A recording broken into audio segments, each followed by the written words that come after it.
World का सबसे खौफनाक डिक्टेटर, आखिर वो अपने देश पर कैसे रूल करता है?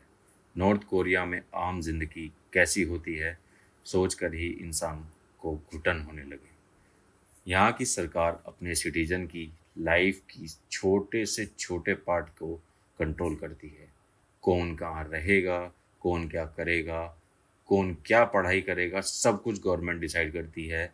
आपके कपड़े, आपका हेयर स्टाइल, आप कौन सी मूवी देखोगे, सब कुछ गवर्नमेंट बताती है। सोचो, आपके फ़ोन का ऑपरेटिंग सिस्टम कभी भी रैंडम स्क्रीनशॉट ले और सीधा गवर्नमेंट को भेज दे, ताकि उनको पता चले कि आप फ़ोन में क्या देख रहे हो। नॉर्थ कोरिया में एक अजीब लॉ है, law of guilt by association.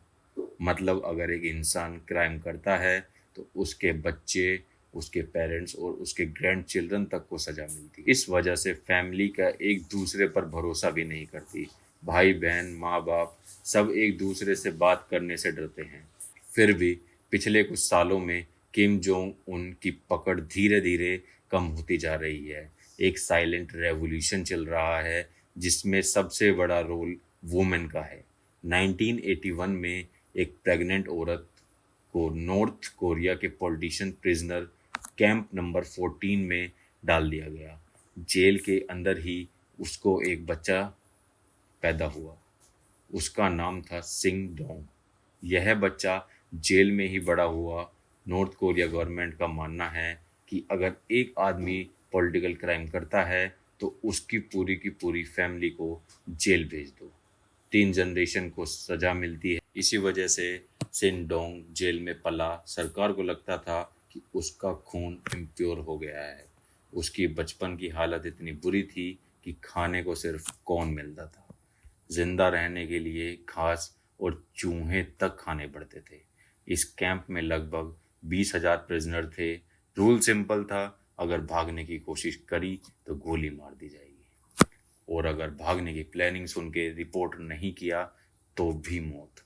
एक दिन जब शिन सिर्फ 13 साल का था, अब उसने अपनी माँ और भाई को भागने की प्लानिंग करते हुए देखा, तो उसने सोचा कि मैं बहुत दिन से भूखा हूँ, अगर गार्ड को बता देता हूँ। उसने वैसा ही किया और कुछ दिन बाद उसकी माँ को उसकी आंखों के सामने फांसी दी गई और उसके भाई को गोली मार दी गई।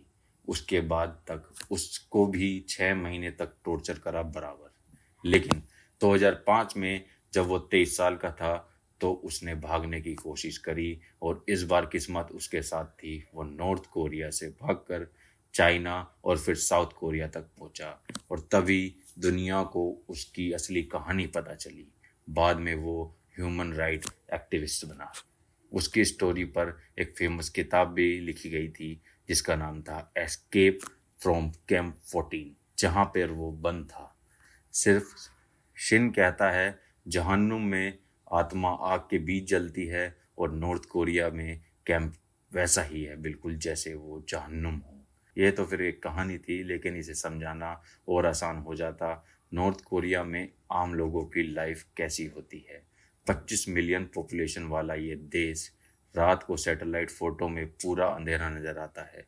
ना बिजली, ना आज़ादी, सिर्फ डिक्टेटरशिप। नॉर्थ कोरिया में कपड़े, हेयर स्टाइल, ट्रैवलर, एजुकेशन, कौन कहाँ रहेगा, सब कुछ गवर्नमेंट डिसाइड करती है। पुलिस तक बनाई गई जो चेक करती है जेंट्स मेकअप, या फिर तुमने वो हेयर स्टाइल तो नहीं बनाया गया जो वहाँ पर बैन है। मूवी और इंटरनेट भी सेंसरशिप के पीछे बंद हैं। फ़ोन का स्क्रीनशॉट रैंडम टाइम पर गवर्नमेंट के पास चला जाता है। किसी को भी अपने फैमिली तक पर भरोसा नहीं है। और सबसे बड़ी बात, यहाँ के लोग इतने गरीब हैं कि उनकी सैलरी कुछ किलो कॉर्न खरीदने लायक होती है। कॉर्न मतलब भुट्टा। घर चलाने का असली बोझ औरत पर होता है। ब्लैक मार्केट यानी जगमानंद में सामान बेचती है। जरा सोचिए, एक ऐसा मुल्क जहां इंसान को इंसान होने की बेसिक फ्रीडम नहीं मिलती, जहां अपने हेयर स्टाइल से लेकर अपने फ़ोन तक को कंट्रोल सिर्फ गवर्नमेंट के हाथ में हो। सोचिए, आप अगर ऐसे देश में होते तो आप क्या करते? क्या आप वहाँ पर रह पाते? प्लीज़ हमें कमेंट में बताइए।